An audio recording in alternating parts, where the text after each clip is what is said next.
जय माता तुलसी की जय शालिग्राम।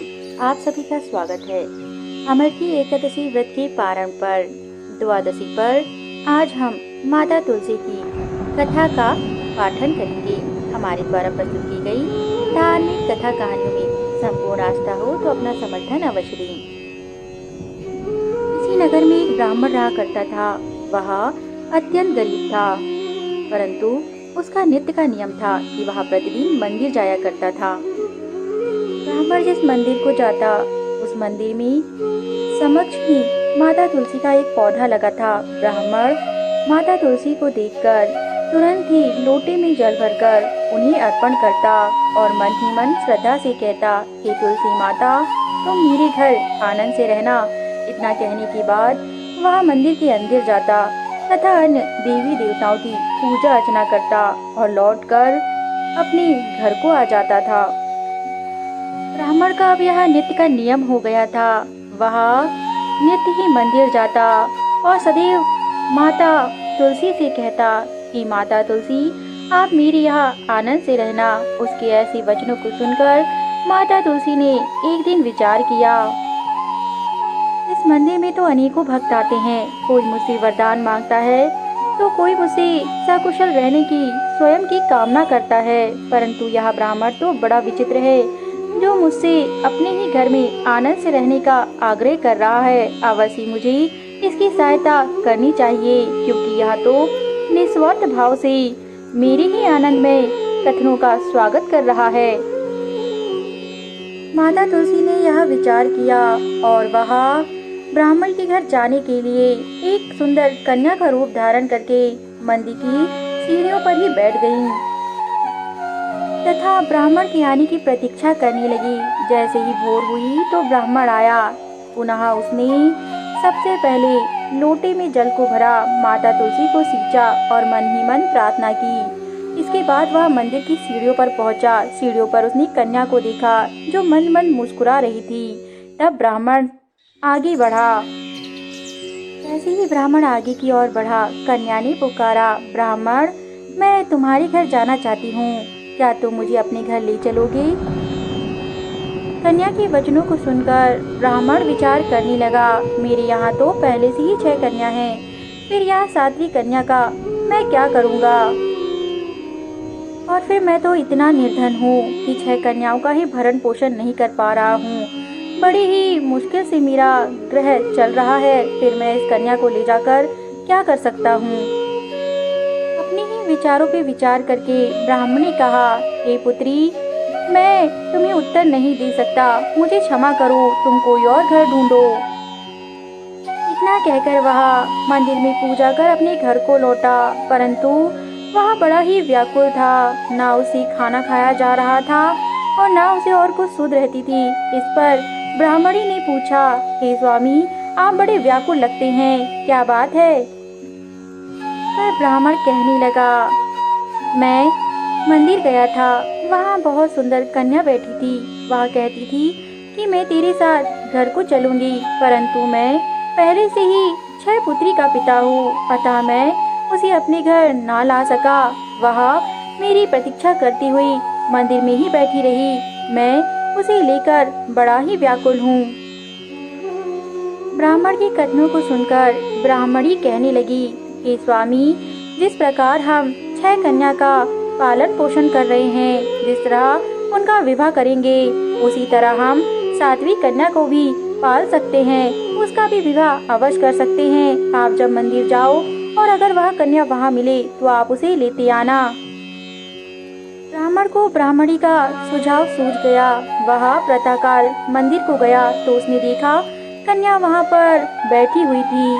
फिर उसने कन्या के पास जाकर कहा, हे पुत्री, मेरे पुनः कहने पर भी क्या तुमने घर नहीं ढूंढा? इस पर कन्या बोली, नहीं, मैं तो केवल आपके घर ही साथ जाऊंगी, मेरा मन आपके घर जाना चाहता है। इस विचार को सुनकर ब्राह्मण प्रसन्न हुआ और बोला, हे पुत्री, तुम अवश्य मेरे साथ चलो, हम दोनों पहले पूजा कर ले, इसके बाद घर को चलेंगे।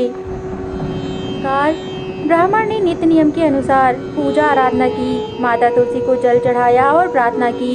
माता तुलसी मन मन मुस्कुरा रही थी तथा ब्राह्मण ने कन्या को लिया और अपने घर को पहुंचा। घर पहुंचकर उसने ब्राह्मणी से तथा 6 लड़कियों से माता तुलसी को मिलाया और कहा, पुत्री, अब से यही तुम्हारी माता है और यही तुम्हारी बहनें हैं और यह तुम्हारा घर है।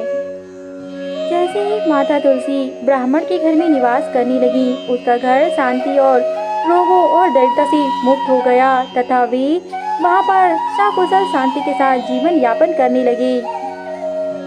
ब्राह्मण की 6 कन्या सहित माता तुलसी भी अन्य कन्याओं के समान बड़ी होने लगी। अब ब्राह्मण और ब्राह्मणी को उनके विवाह की चिंता सताने लगी तथा ब्राह्मण ने ब्राह्मणी से कहा, अब हम अवश्य वर ढूंढेंगे, परंतु तुम अपनी 7 कन्याओं से मनवांछित वर की कल्पना क्या है यह जान लो, जिस प्रकार हम उनकी मनो मुताबिक वर को ढूंढ सके।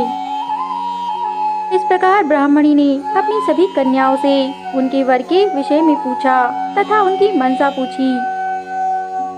सभी कन्याओं ने कहा, हे माताश्री, पिताश्री जैसा चाहें वैसा वर ढूंढे, हम विवाह अवश्य करेंगे। परंतु इस पर साध्वी कन्या ने कहा, हे माता, आप पिताजी से कहिएगा कि वे मंदिर जाकर मेरे लिए शालिग्राम को लेकर आएं। माता को बड़ा आश्चर्य हुआ। वह हंसती हुई बोली, भला भगवान शालिग्राम बेटा कैसे यहाँ आएंगे? हम तो बड़े निर्धन ब्राह्मण हैं और ऊपर से मनुष्य भी, फिर भी मैं तुम्हारे पिता से अवश्य विचार करूंगी। तथा ब्राह्मणी ने ब्राह्मण से कहा, हमारी सभी पुत्रियां आपके मनोमुताबिक वर को प्राप्त करने के लिए तैयार है, परंतु हे स्वामी, साध्वी कन्या कहती है कि वह तो केवल शालिग्राम से ही विवाह करेगी। मेरे विचार से आपको उसे समझाना चाहिए। ब्राह्मण ने कन्या को बुलाया। साध्वी कन्या ने पुनः अपने वचनों को दोहराया, हे पिताश्री, मैं तो केवल मंदिर में बैठे शालिग्राम से ही विवाह करूंगी। आप अवश्य वहां जाएं और उनसे बारात लाने का आग्रह करें। इस पर ब्राह्मण कहने लगा, हे पुत्री, हम तो मनुष्य हैं, भला भगवान हमारे घर कैसे पधारेंगे और वे कैसे मानेंगे? इस पर कन्या ने कहा, हे पिताश्री, आप अवश्य उनके कानों में जाकर कहना कि मैं यहाँ कुटिया में तुम्हारी प्रतीक्षा कर रही हूँ। कन्या के ना मानने पर ब्राह्मण ने वैसा ही किया। वह भोर होते ही मंदिर को गया तथा शालिग्राम से कहने लगा, हे भगवान शालिग्राम, मेरी कन्या आपसे विवाह करना चाहती है, इसलिए जिस दिन मेरी बाकी कन्याओं के फेरे पड़ेंगे उस वक्त आप बारात लेकर अवश्य आइए। इतना कहकर ब्राह्मण अपने घर को लौटा और विचार करने लगा, यह कैसे संभव है? कहीं ये कन्या कोई मायावी रूप धारण किए तो नहीं? यह विचार कर वह व्याकुल हो उठा। ब्राह्मण को व्याकुल होता देख कन्या कहने लगी, हे पिताश्री, बुरे विचारों को मस्तिष्क में धारण नहीं करना चाहिए, ये विष के समान होते हैं। आप मेरे प्रति निश्चित हो जाइए, मैं कोई मायावी नहीं हूँ, आपकी पुत्री ही हूँ। इतना कहकर कन्या अपनी बाकी बहनों के पास चली गई तथा ब्राह्मण निश्चित हो गया और उसने अपनी सभी कन्याओं का विवाह करने की तैयारी में लग गया। बढ़ते समय के साथ ब्राह्मण की सभी कन्याओं का विवाह सुनिश्चित हो गया तथा सभी के विवाह की तारीख भी आ गई। जैसे ही सभी के फेरे पड़ने लगे, ठीक उसी समय भगवान शालिग्राम बारात लेकर ब्राह्मण के घर पहुँचे। भगवान शालिग्राम को दूल्हे के वेश में देखकर ब्राह्मण और ब्राह्मणी की खुशी का ठिकाना ना रहा। वे अधीर हो उठे। माता तुलसी की तरफ देखा तथा भगवान शालिग्राम की तरफ देखा। अब ब्राह्मण समझ गया कि यह कन्या तो अवश्य माता तुलसी है। माता तुलसी समझ गई कि ब्राह्मण को ज्ञात हो गया है। इस पर माता तुलसी ने अपना वास्तविक रूप धारण किया और बोली, हे ब्राह्मण, तुम नित्य प्रतिदिन मंदिर आकर कहते थे कि मैं तुम्हारे यहाँ आनंद से रहूं, इसलिए मैं तुम्हारे यहाँ तुम्हारी कन्या के रूप में आनंद से रही। ब्राह्मण और ब्राह्मणी की खुशी का ठिकाना ना रहा। उन्होंने माता तुलसी को बहुत सुंदर वस्त्रों आभूषणों के साथ तैयार किया तथा उनका विवाह किया। ब्राह्मण की साथी भी कन्या का विवाह होने के बाद अन्य कन्याओं को भी विदा किया गया। इस प्रकार ब्राह्मण माता तुलसी के साथ बड़े ही खुशी और हर्ष के साथ सुखमय जीवन के साथ आगे की ओर बढ़ चला। कि माता तुलसी, आपने जिस प्रकार ब्राह्मण के घर को संवारा, उसके घर रहकर आपने उसे आनंद और सुखमय जीवन दिया, उसी प्रकार कथा सुनने वाले, कथा पढ़ने वालों पर भी अपनी सदैव कृपा बनाए रखना। आपकी सदैव जय जयकार है। जय माता तुलसी, जय शालिग्राम। हमारे द्वारा प्रस्तुत की गई धार्मिक कथा कहानियाँ अगर आपको पसंद आती हो तो हमारे YouTube चैनल को ज़रूर सब्सक्राइब करें और अपना समर्थन अवश्य दें, ताकि हम ऐसे ही उच्च कोटि की कथाएं लाते रहे। धन्यवाद।